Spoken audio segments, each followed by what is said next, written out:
সুপ্রিয় দর্শক ও আমার প্রিয় ছাত্রছাত্রীরা, আজকে অষ্টম শ্রেণীর আমরা কোষে দেখি 1.2 এরই কিছু বাকি ছিল, কারণ আমি প্রথমের দিকে এইদিকে সহজ অঙ্কগুলো করানোর চেষ্টা করেছিলাম। এখন এটাও সহজ, কারণ আমরা যোগ এবং গুণ শিখে ফেলেছি। ভাগটা আমি তেমন করে আর শেখাইনি, যা শিখেছো 7-এ শিখেছো, কিন্তু আমরা 8-এ আবার গুণ এবং বীজগণিত গুণ এবং ভাগের যে চ্যাপ্টার রয়েছে সেই চ্যাপ্টারে গিয়ে আমরা শিখব। তারপরে আমি এই অঙ্কগুলো নিজে করি, 1.2 এর যে অঙ্কগুলো রয়েছে সেগুলো প্র্যাকটিস করার কথা বলবো। কারণ গুণ ভাগটা আমরা খুব ভালো মতো এখনও শিখিনি। গুণটা শিখলেও ভাগটা আমাদের অনেকের কাছেই জটিল মনে হয়। সেই জটিলতা আমরা গুণ এবং ভাগের যে চ্যাপ্টার রয়েছে সেই চ্যাপ্টার, ভাগ এবং গুণের যে চ্যাপ্টার রয়েছে সেই চ্যাপ্টার করব। তারপরে আমরা এই অঙ্কগুলো করব এবং আরও এই যে প্রথমের দিকে রয়েছে 1.1 এর অঙ্কগুলো, সেগুলো একটু হলেও জটিল। 7-এ করেছো কিন্তু প্রচণ্ড জটিল, তাই জন্য আমি প্রথমের দিকে করাচ্ছি না। আমরা প্রথমে এগুলো করে একদম বীজগণিতটা ভালো মতো করার চেষ্টা করব, অর্থাৎ এরপর আমি গুণ এবং ভাগে চলে যাব। তো এই 3টা অঙ্ক আমরা এখন করব। তো এখানে একটি সমবাহু ত্রিভুজের প্রতিটি বাহুর দৈর্ঘ্য, সমবাহু ত্রিভুজ মানে যে ত্রিভুজের 3টা বাহুর দৈর্ঘ্যই সমান, তাকে বলা হয় সমবাহু ত্রিভুজ। তো সেই ত্রিভুজের দৈর্ঘ্য দিয়ে দিয়েছে, অর্থাৎ দৈর্ঘ্য দিয়ে দিয়েছে। তাহলে ত্রিভুজটির পরিসীমা কত? পরিসীমা কাকে বলে? এই বাহুর দৈর্ঘ্য, এই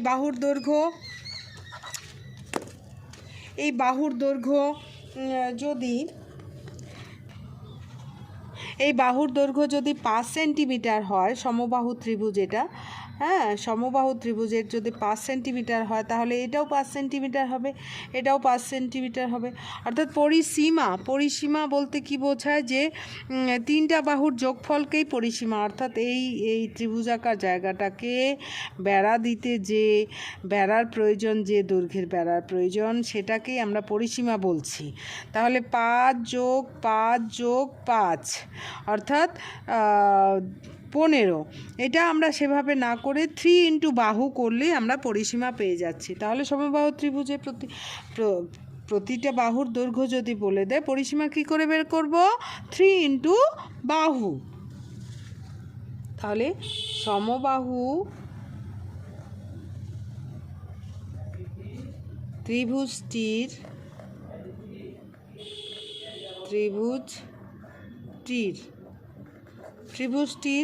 বাহুর দৈর্ঘ্য কত? বাহুর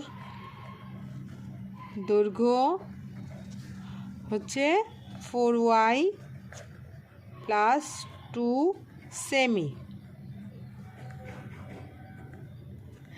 তাহলে পরিসীমা কত হবে? পরিসীমার ফর্মুলাটা আমরা কি জানি?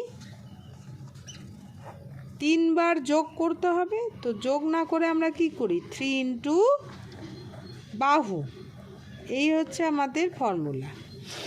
তাহলে 3 ইন্টু বাহু কত? 4y। আগে আমরা সংখ্যা 5 বা 6 বা 7 এরকম ছিল, এখন যেহেতু বীজগণিতের ক্ষেত্রে আমরা কিন্তু এই রকম শিখব। 4y + 2 সেমি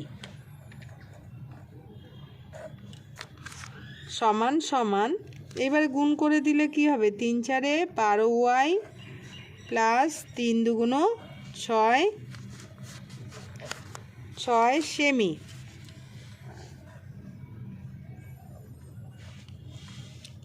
বাস, হয়ে গেল। তাহলে আমাদের পরিসীমায় নির্ণয় করতে বলছে। এই হচ্ছে 2 নম্বর অঙ্কটা হয়ে গেল। 3 নম্বরটা কি বলছে? একটি আয়তক্ষেত্রের দৈর্ঘ্য বলে দিয়েছে, আয়তক্ষেত্রটির ক্ষেত্রফল। আয়তক্ষেত্রের দৈর্ঘ্য এত এবং প্রস্থ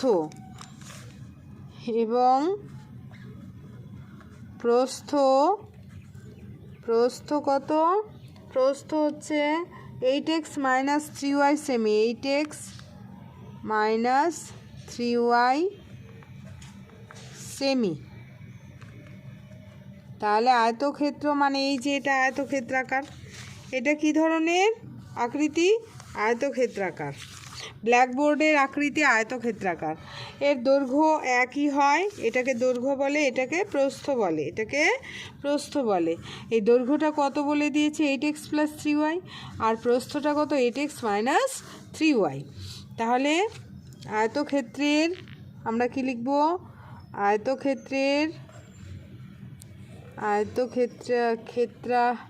ক্ষেত্রের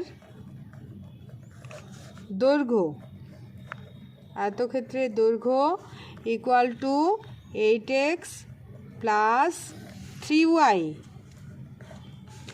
সেমি।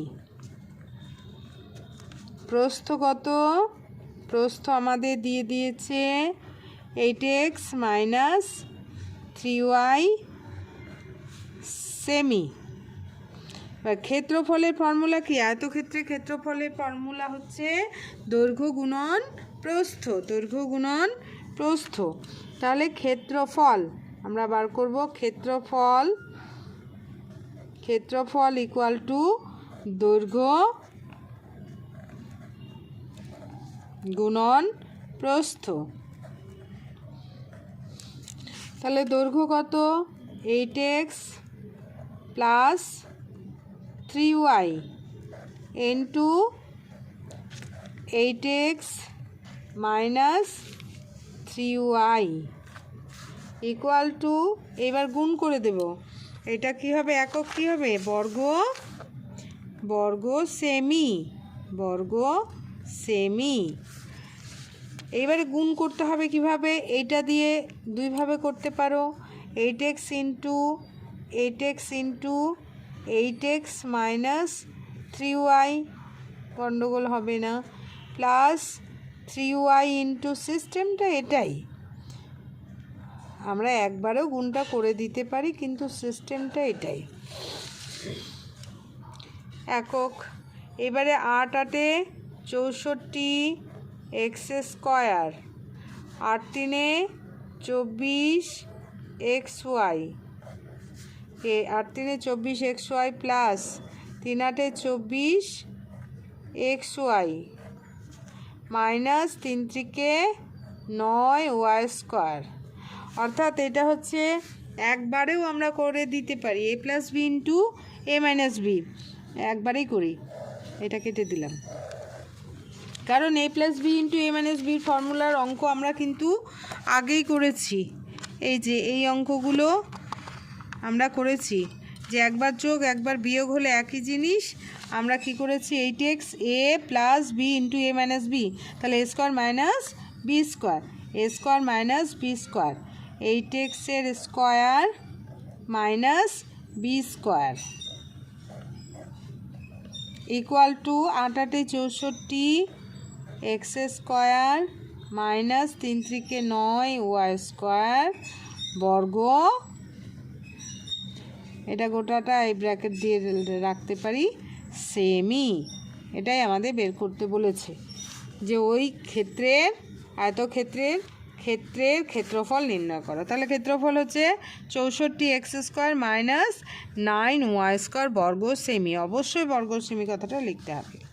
এবার 4 নম্বরটা, ক্ষেত্রাকার একটি বাহুর দৈর্ঘ্য এত মিটার হলে ক্ষেত্রফল কত হবে? ঠিক আছে, আমরা ক্ষেত্রফল বের করে নেব। কারণ হচ্ছে বর্গক্ষেত্রে ক্ষেত্রফলের ফর্মুলা কি? বাহু ইন্টু বাহু। এখানে যেমন দৈর্ঘ্য ইন্টু প্রস্থ আলাদা আলাদা ছিল, তাহলে বর্গক্ষেত্রাকার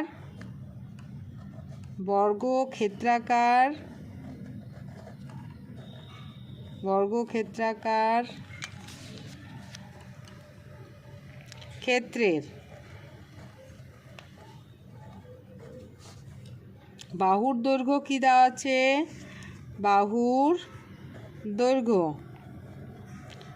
বাহুর দৈর্ঘ্য ইকুয়াল টু 3m - 4 মিটার। ঠিক আছে, কোনো ব্যাপার না। এইবার ক্ষেত্রফল বার করতে বলছে।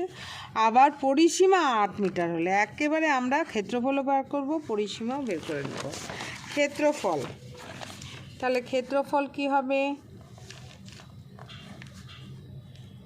ক্ষেত্রফল ইকুয়াল টু বাহু গুণন বাহু, অর্থাৎ বাহু স্কোয়ার। তো বাহু গুণন বাহুই লিখলাম আমি 3m মাইনাস 4 এর হোল স্কোয়ার লিখলাম, 3m মাইনাস 4 এর হোল স্কোয়ার। বাহু গুণন বাহু মানে বাহু স্কোয়ার।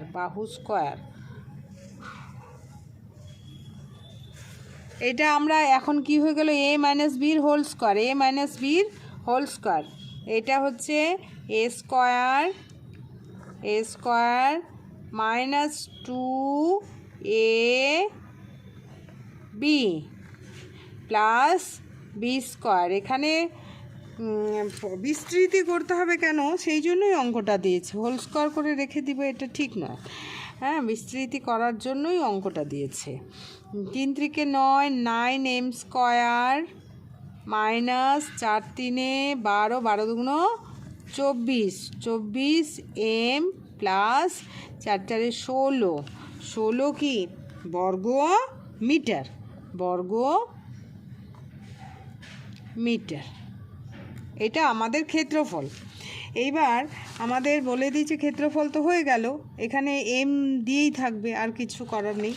এইবার পরের প্রশ্নটা বলছে এম এর মান কত হলে ওই বর্গাকার ক্ষেত্রে পরিসীমা 8 মিটার হবে। তাহলে আমাকে ফর্মুলার পরিসীমা বের করতে হবে। তাহলে পরিসীমা বের করতে হবে। পরিসীমা ইকুয়াল টু বর্গক্ষেত্রাকার ক্ষেত্রের পরিসীমার ফর্মুলা হচ্ছে 4 ইন্টু বাহু, কারণ 4টা বাহু যে চতুর্ভুজের 4টা বাহুই সমান তাকে বর্গক্ষেত্র বলে। যে চতুর্ভুজের 4টা বাহুই সমান, তাহলে এটা যদি 5 হয়, এটাও 5 হবে, এটাও 5 হবে, এটাও 5 হবে, অর্থাৎ 4 5 20, 4 দিয়ে গুণ করতে হবে, 4 দিয়ে 4 ইন্টু বাহু। তাহলে 4 ইন্টু বাহু কত আছে 3m মাইনাস 4। এটা পরিসীমা, যেহেতু বেড়াটার এটার দৈর্ঘ্যের যা একক, পরিসীমার এককও তাই হবে মিটার। এইবার বলে দিয়েছে আমার যে পরিসীমাটা কিন্তু 8 মিটার। তাহলে প্রশ্নানুযায়ী কি বলতে পারি, পরিসীমা আমার কিন্তু বলে দিয়েছে 8 মিটার। তাহলে এইটা ইকুয়াল টু 8 মিটার।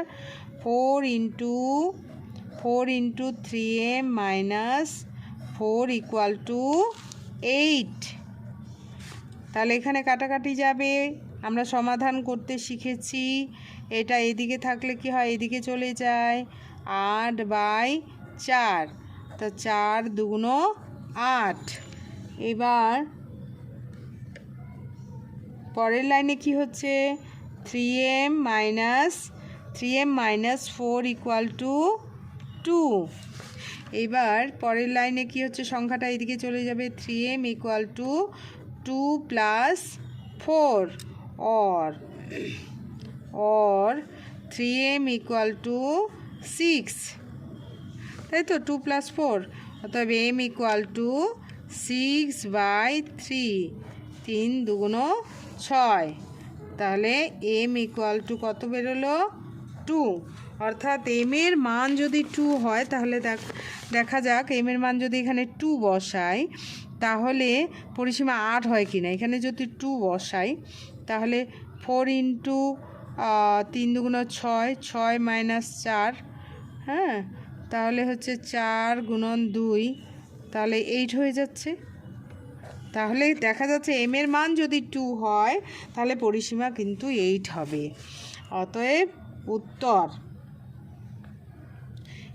উত্তরে কি লিখব, উত্তর কিন্তু আমার দুইটা। একবার বলছে ক্ষেত্রফল কত হবে, দুইটা উত্তর। তাহলে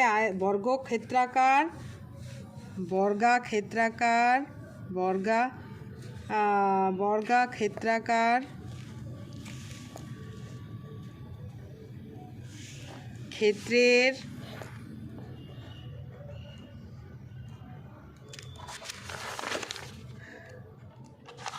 ক্ষেত্রফল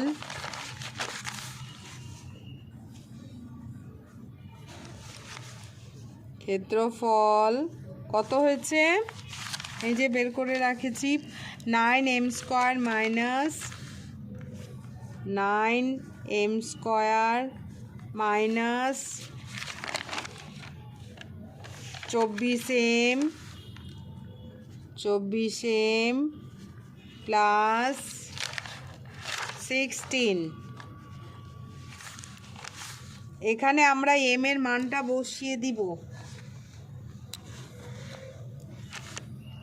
তাহলে 9 ইন্টু 2² মাইনাস 24 ইন্টু 2 প্লাস 16, তাহলে কত হচ্ছে, 2 দুগুণা 4, 4 আর 9, 4 নং 36, একবারে লিখলাম 36 মাইনাস 24 দুগুণা 48 প্লাস 16, তাহলে এটা যোগ প্লাসে প্লাসে প্লাস করবো, 6 6 12 আর 3 একে 4 5 52 মাইনাস 48, তাহলে কত হচ্ছে 4 বর্গ কী হবে মিটার, 4 বর্গ মিটার। এবং আরেকটা কি, এবং m এর মান, m এর মান হবে 2, বাস হয়ে গেল। তাহলে এই অঙ্কগুলো, এই 3টা অঙ্ক খুব ভালো করে প্র্যাকটিস করবে। Thank you.